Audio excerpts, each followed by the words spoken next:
Estamos juntos mais uma vez para lermos o livro Voltei, do irmão Jacó, psicografado pelo nosso querido Chico Xavier. A luta prossegue. A velha ideia de os desencarnados dormem narcotizados de prazer barato entre sonhos de incenso contemplativo perde-se completamente para o espírito de boa vontade que atravessa as fronteiras do sepulcro. Se há juízes e administradores na terra que alvejam os cabelos e se cobrem de rugas na atividade difícil em favor do bem e da paz dos semelhantes, se há homens e mulheres que já experimentam no mundo a coragem serena de abandonar as flores do sangue, colocando-se ao encontro da humanidade através dos espinhos do sacrifício e da renúncia, como aceitar um céu onde os escolhidos sorriam e gozam ante o infortúnio alheio? Como entender um Éden delicioso em que ninguém cogite de melhorar o purgatório infernal se um simples político se preocupa em drenar o pântano que lhe prejudica a cidade? Organização educativa. O que eu via no Parque Ditoso não era somente a expressão encantadora e pacífica da natureza. O interesse nos serviços do progresso geral mostrava-se inequívoco em todos os rostos. A instituição a que minha filha presta concurso ativo impressionou-me pela grandeza. Trata-se de uma universidade que ultrapassa em programa e organização qualquer dos institutos europeus ou americanos, destinados à formação e ao burilamento do caráter infanto-juvenil. Os edifícios centrais congregam-se inteligentemente sobre velhas árvores, rodeadas de frontes translúcidas. As crianças não encontrariam paraíso mais doce. Alguns irmãos e numerosas irmãs as orientam e educam com singular devotamento, preparando-os para a reencarnação na crosta planetária. Penetrei o instituto em companhia de Marta e do amigo Andrade, quando centenas de meninos brincavam felizes, embrando nos extensos jardins. Grande parte correu ao nosso encontro, abraçaram minha filha efusivamente, alguns me beijavam as mãos, chamando-me vovô. Aquelas manifestações de alegria pura fizeram-me infinito bem. Diversos pequeninos traziam consigo formosos halos brilhantes. Marta explicou-me que a instituição asila irmãozinhos desencarnados entre 7 e 12 anos de idade. E porque eu indagasse pelas crianças tenras, esclareceu Andrade que para essas, quando se não trata de entidades excepcionalmente evoluídas, inacessíveis ao choque biológico da reencarnação, há lugares adequados, onde o tempo e o repouso lhes favorecem o despertar, a fim de lhes não observam abalos nocivos. Informou-me a filha de que as criancinhas, não obstante viveram ali, em comunidade, dividem-se no esforço educativo por turmas afins. Caracterizam-se os grupos por variados graus de elevação espiritual, e as classes se subdividem pelas aptidões e tendências, examinados os precedentes de cada uma. Quando perguntei se na vida espiritual pode a criança desenvolver-se e optar pelo mau caminho, replicou Andrade que isso é perfeitamente cabível, considerando-se que, como desenvolvimento na nova esfera, a alma recapitula as emoções do passado, com apelos íntimos de variadas espécies, acrescentando, todavia, que, de modo geral, as crianças estacionadas nos parques de reajustamento sempre se encaminham à reencarnação. Se o espírito de ordem sublimada se desenfaixa dos laços da carne, quite com a lei que os governa o destino, em período infantil, readquirir de pronto as mais altas expressões da própria individualidade e ergue-se aos mais elevados planos. Marta me apresentou lindos grupos, inclusive algumas dezenas de pequenos indígenas libertos do corpo em fase primária de cultura e inteligência. Experimentei, porém, a maior surpresa quando me deu a conhecer a assembleia dos meninos orientadores. São meninos e meninas de passado mais respeitável e, por isso mesmo, mais acessíveis aos ensinamentos edificantes da instituição. Demora-se no parque, às vezes, muito tempo, aguardando circunstâncias favoráveis à execução dos projetos de ordem superior. E enquanto permanecem aí, desempenham valiosas missões junto às crianças e adultos, entre as duas esferas, além das tarefas usuais de que se incumbem na própria organização em que se mantêm estacionados. Constitui, assim, vasta coletividade de escoteiros do heroísmo espiritual, junto dos quais encontramos inapreciável estímulo de santo exemplo. Ambiente novo. Edificado com o que observava, seguimos na direção do casario central da cidade que me hospedava. Inútil tentar a descrição do carinho a que a dedicação dos habitantes para com a paisagem. Flores, arvoredo, evidentemente conduzidos para o trabalho de espiritualização. Surgiam lindos e enternecedores a cada passo. Em certos jardins, as flores luminosas chegavam a formar frases inteiras de glorificação à divindade. Olha que interessantíssimo! Os domicílios não se torturavam uns aos outros como nas grandes cidades terrestres. Ofereciam espaços regulares entre si, como a indicar que aquele abençoado reduto de fraternidade e auxílio cristão há lugar para todos. Não vi estabelecimentos comerciais, mas, em compensação, identifiquei grande número de instituições consagradas ao bem coletivo. Recordando a leitura das narrativas de André Luiz e Vale Owen, perguntei ao irmão Andrade quanto às características do novo ambiente, informando-me, então, que nos achávamos numa colônia espiritual de emergência, situada em planos menos elevados. Diversas comissões de socorro em múltiplos trabalhos salvacionistas aí funcionam, a benefício não só de criaturas encarnadas, mas também de extensas multidões de desencarnados em sombra e desespero. As vias públicas mostravam-se cheias de transeuntes. Muitos se agrupavam, seguindo em conversação ativa, enquanto outros passavam isoladamente. Todavia, em nenhum rosto surpreendi expressões de rancor, aflição ou desânimo.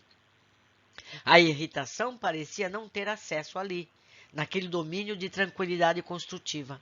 Alguns me fixavam com simpatia e bondade, naturalmente percebendo a minha condição de neófito e dando a conhecer ao irmão Andrade e estranheza com que reparava a serenidade das pessoas, salientou o estimado amigo que os habitantes da colônia, ainda mesmo, quando detenham motivos fortes de preocupação, faze quantos lhe é possível para guardar a paz com sinceridade, atentos aos desígnios de ordem divina. Meus amigos, precisamos aprender a levar a vida assim. O magnífico santuário. Após atravessar graciosas avenidas, onde a natureza educada oferece sublime espetáculo à vista, parei admirado diante de formoso e magnificente edifício, no qual adivinhei um templo importante. 7 torres maravilhosas, de algum modo semelhante à da famosa Catedral de Colônia, invadem as alturas. Em tudo o que meu olhar podia abranger, eu observava primorosas manifestações de ourivesaria, admirável pela finura e beleza. Elucidou Marta que nos achávamos perante o grande santuário da cidade, onde se processam os mais elevados serviços espirituais da vida coletiva. Até ali somente chegavam, vindas da esfera carnal, pessoas libertas do estreito dogmatismo religioso. Eu vou ler novamente. Até ali, ou seja, nesse templo, somente chegam, vindos da esfera carnal, pessoas libertas do estreito dogmatismo religioso. Discípulos de qualquer doutrina, aferrolhados na cadeia do fanatismo cruel, são obrigados a períodos mais ou menos longos de reparação da vida mental em círculos mais baixos. E nós, meus amigos, como somos? Somos fanáticos? Não é verdade? Temos que reavaliar as nossas posições religiosas, não é? Continuando. Naquele templo, portanto, explicou a filha, comingam no amor e na veneração a Deus todos os espíritos liberais com moradia nesse domicílio espiritual ou de passagem por ele, ainda mesmo ligados às escolas de crença que os identificam na crosta do planeta. Aqui confraternizam em torno do Evangelho de nosso Senhor Jesus Cristo, não encontrando motivos para dissensões ou descontentamentos. Não é verdade, meus amigos? Se formos observar, todos aqueles que seguem o Evangelho têm as mesmas lições. Então, por que dar rótulos diferentes a cada um desses agrupamentos? Todos queremos o mesmo. Continuando. Há serviços diários na Casa Divina, que me retinha estático e deslumbrado. Alvas portas coroadas de luz ligavam a cidade em todas as direções, e através delas entravam e saíam longas fileiras de criaturas bem-aventuradas de semblante plácido. Ponderou Andrade que ali eram recebidas ordens e inspirações, programas de serviço e bênçãos de estímulo da vida mais alta. Grandes servos do Altíssimo ali se materializavam, procedentes das esferas sublimadas e distantes, distribuindo amor e sabedoria. E justamente das torres soberanas e veneráveis é que parte cada noite o facho de luz, guiando viajores no mar das trevas, do qual havia tomado conhecimento na travessia da extensa ponte sobre os despenhadeiros. Que interessante! Quando intentei penetrar o santuário por um dos ângulos próximos, ambos os companheiros de excursão me sustaram o gesto. Não convinham, disseram, que eu ainda, um simples recém-chegado, com características indiscutíveis do corpo terrestre, mas feliz e confortado, registrei-lhe a informação de que na noite do 30º dia, sobre a data da minha libertação, seria recebido por muitos amigos no templo consagrado ao serviço divino. Até lá, cabia-me necessária preparação através das fontes do pensamento. Ou seja, o Jacó ainda tinha muito forte as suas impressões da terra. Ele precisava se limpar, esquecer, se elevar, para poder então ser recebido no templo. Muito interessante. Continuando, fenômenos da sintonia espiritual. O dia correu célere, multiplicando surpresas confortadoras ao redor de meus passos. E à noite, findo o culto doméstico das palavras divinas, Marta me convidou ao recolhimento, afirmando que a cidade permanecia cheia de atrativos e estudos para a noite. Contudo, aconselhava-me o repouso, de modo a evitar excessos de impressões nas primeiras horas do meu contato com a paisagem. Surpreendendo-me, o amigo Andrade declarou que se demoraria junto de mim naquela noite. Salientou que minhas forças jaziam quase refeitas, que começava a viver a experiência normal da esfera nova, e por isso, provavelmente, eu necessitaria de instruções fraternas. Não obstante intrigado, aceitei, satisfeito, o oferecimento gentil. Passamos a extensa câmara destinada ao descanso, mas bastou que me entregasse a quietação para que certo fenômeno auditivo e visual me perturbasse as fibras mais íntimas. Vi perfeitamente, qual se estivesse dentro de mim, as filhas queridas, então na terra, e alguns poucos amigos, que deixara no mundo, dirigindo-me palavras de saúde e carinho. Pai querido, diga-me se você ainda vive. Desfaça minha dúvida, ensine-me o caminho, venha até mim. Era a voz de uma delas a interpelar-me. O amoroso chamamento ameaçava meu equilíbrio. Minha razão pericultou por segundos. Onde me encontrava? Contemplava ao meu lado, queria beijar-lhe as mãos, expressando-lhe reconhecimento pela imensa ternura, mas debalde a buscava. Ainda não me desembaraçava do inovidável momento de estranheza, quando um médium de minhas relações apareceu igualmente no quadro. Mau amigo, fale-nos, conforte-nos, rogou comovidamente. Meu coração pulsou apressado. Como atender a esses apelos? Ia gritar, suplicando socorro. Todavia, o irmão Andrade, mais prestativo e prudente que eu poderia supor, abeirou-se de mim e cientificou-me de que aquele era o fenômeno da sintonia espiritual, comum a todos os recém-desencarnados que deixam laços no coração, na retaguarda. Esclareceu que, através de semelhante processo, era mesmo possível comunicar-se com o círculo físico, quando o intermediário terreno possa conservar a mente na onda de ligação mental durante o tempo indispensável. Informou que a entidade desencarnada é suscetível de manter intenso intercâmbio pelos recursos do pensamento e que, por intermédio dessa comunhão íntima, encarcera-se o criminoso nas sombras das próprias obras, tanto quanto o apóstolo do bem vive com os resultados felizes de sua sementeira sublime de renúncia e salvação. Insuflou-me forças vigorosas, utilizando passes de longo curso e recomendando-me calma. Asseverou que, aos poucos, saberia controlar o fenômeno das solicitações terrestres, canalizando-lhe as possibilidades para o trabalho de elevação.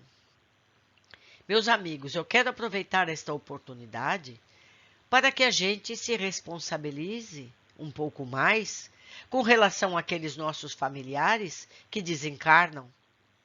Devemos ter muita prudência com esses comentários a respeito dessa pessoa, as vibrações de saudade, as cobranças, tudo isso chega a eles, e se eles não estiverem com a proteção necessária, eles se desequilibram e nós não queremos isso. Queremos o melhor para os nossos amigos que partiram para o plano espiritual, não é mesmo?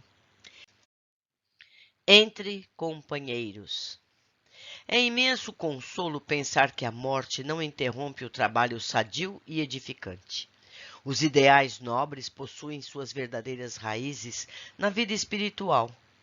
E, além do túmulo, podemos continuar o serviço que se afina com nossas tendências e esperanças. Se for verdade que os maus, por vezes, prosseguem caminho, algemados às realizações escuras, é certo, igualmente, que a tarefa do homem bem-intencionado não sofre pausa ruinosa em seu desdobramento. Há 1000 ângulos diversos em cada missão de benemerência, e a providência divina favorece em toda parte a determinação do homem de cooperar nesse ou naquele setor do bem. Meus primeiros contatos com os associados de serviços espirituais cristãos representaram para meu espírito incentivo inapreciável. Que contentamento pensar na continuidade da colaboração digna, que conforto verificar que os meus defeitos não me anularam de todo para a obra doutrinária que tanto amara no mundo. Não obstante as graves imperfeições de meu trato pessoal, seguiriam avante, lutando, servindo e aprendendo. A certeza de que marcharia com a assistência fraternal de que era objeto, recebi uma segunda noite 2 visitas agradáveis e preciosas. Guillaume e Schutel vieram abraçar-me. Prestei muita atenção à presença e à palestra de ambos, de modo a não ser impreciso em qualquer notícia que me fosse possível transmitir aos companheiros terrestres. Estavam como que remoçados e profundamente felizes. Auréolas de tênue luz irisada acentuavam-lhes a simpatia irradiante. Indagaram, bem-humorados, de minhas impressões iniciais da experiência nova, e quando comecei a relacionar as surpresas, notei que fazia o possível por arrebatar-me o pensamento aos negócios e assuntos de somenos importância.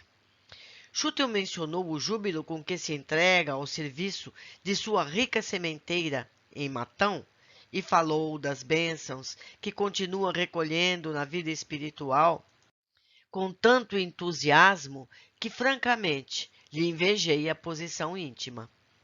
Guilom, visivelmente satisfeito, reveriu seu contentamento com que colabora na extensão dos trabalhos doutrinários sob orientação de Ismael, que notou imensa alegria pela possibilidade de prosseguir em espírito, junto à esposa e aos filhos queridos, perfeitamente integrados em seu idealismo superior, demonstrava enorme reconforto por haver readquirido plenamente a visão. Seus olhos, com efeito, permaneciam mais penetrantes, mais lúcidos. Temos aqui uma nota da editora. Guilom Ribeiro tinha catarata em ambos os olhos e praticamente não enxergavam pela vista direita. Isso foi a nota da editora. Prometeram-me ambos que, em breve tempo, eu retomaria minhas atividades na doutrinação, explicando que, não longe dali, infinito trabalho nos aguardava a cooperação. Opinião autorizada. Perguntando a Guilom quanto ao motivo pelo qual não se comunica mais frequentemente em nosso meio, fez um gesto significativo na calma de que lhe é peculiar e falou: Ora, Jacó, quase que diariamente visito as nossas organizações, partilhando do trabalho de abnegados servidores do Espiritismo no Brasil. Entretanto, você compreende os obstáculos do intercâmbio prematuro ou inoportuno? Os companheiros de luta devem agir em campo livre, qual acontece conosco, fazem a corrida ao estádio da fé. Necessitam usar a própria razão e revelar as próprias forças na concretização das bênçãos que recebemos de Jesus. E você reconhecerá comigo, hoje, que não será justo interferir não somente com a supervisão que procede de cima, da influenciação indireta e sábia de nossos orientadores, mas também nos serviços de colaboração que se processam nos círculos que nos são familiares. Sempre que possível, coopero com os amigos no desenvolvimento do ideal que abraçamos. Todavia, não é imperioso venham a saber de minha presença pessoal nas tarefas que lhes competem. A liberação do corpo pesado não nos exonera da obrigação de servir nas fileiras do Espiritismo com Jesus. Entretanto, podemos atuar sem nos identificarmos.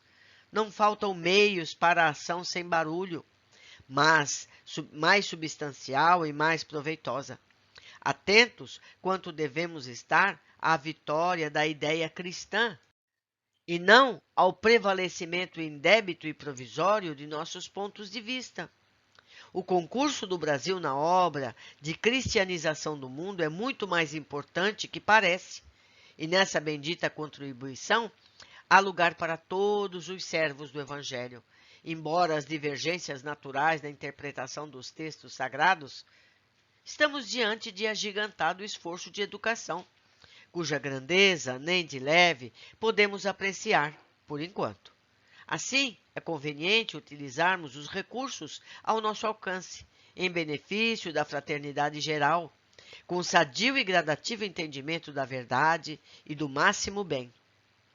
Ausentes de qualquer problema intrincado e desagradável do personalismo menos digno, que somente orgulho, egoísmo e vaidade representa. É imprescindível esquecermos os casos pessoais para fixar a mente no espírito coletivo da tarefa redentora. E, com um sorriso, que bem lhe expressava os altos atributos de psicólogo, terminou. É preciso evitar as complicações de nossa morte. Meus amigos, por isso é mais importante o conteúdo das mensagens psicografadas do que a assinatura. A assinatura pode ser escrita por qualquer um de qualquer forma, não é verdade? Então vamos nos fixar sempre nos conteúdos. Seguindo, informações da luta espiritual. Quando indaguei se moravam ali, naquela mesma colônia de refazimento e educação a que eu fora conduzido pela ternura da filha, responderam negativamente. Declarou Guilhom residir em plano diferente, em companhia da genitora que o aguardara, além túmulo, com extremado carinho, de onde prosseguia em ligação com os familiares inesquecíveis e com os irmãos de tarefa, ainda materializados no mundo. E Schutel fixara-se em extensa organização destinada a proteger os interesses do espiritismo evangélico, no mesmo núcleo em que Guilhom fora compelido a sediar-se, atendendo ao coração. Comentou ambos o serviço de espiritualidade a desdobrar-se em todas as direções. Reportou-se Guilhom as fundas impressões que lhe causavam as atividades de auxílio aos espíritos das trevas, lembrando com calor as seições do grupo Ismael, em que muitos eclesiásticos, envenenados de ódio e cegos de ignorância, são conduzidos ao conhecimento cristão. E contou-nos que tantos sofrimentos e incompreensões existem nas zonas próximas à moradia dos homens, que Bezerra e Saião, autorizados à sublime ascensão aos planos superiores, haviam cedido renunciar a semelhante glória em companhia de outros missionários, devotados ao sacrifício pessoal, a fim de se consagrarem por mais dilatado tempo à transformação gradual de longas fileiras de infelizes. Assim é que muitas instituições de socorro e esclarecimento são mantidas nas regiões abismais, onde a inteligência de espíritos tirânicos e sagazes estabelece a escravidão organizada, embora temporária, de grande número de desencarnados invigilantes e desviados das leis divinas, mantendo-se em mentirosas exibições de poder, qual acontece a muitos homens destacados na terra, que encarceram os semelhantes nas teias de suas criações mentais para o mal, em que se comprazem até que o domínio supremo os revolva. A ação contra o crime e contra a ignorância nas esferas que rodeiam a experiência carnal é vigorosa e incessante. Destacou a necessidade maior aproveitamento das lições que o Espiritismo oferece às criaturas e explicou que a obra social que a nossa doutrina consoladora vem realizando no Brasil constitui valioso esforço de vanguarda, de vez que em muitos centros de evolução planetária a solidariedade humana, com o entendimento e a aplicação das bênçãos divinas, somente é suscetível de intensificação nos círculos de trabalho além da morte do corpo. Encareceu que o espiritismo evangélico é chamado a desempenhar imenso apostolado de libertação da mente humana, encadeada aos mais escuros e asfixiantes preconceitos que operam na prisão e na moléstia de almas.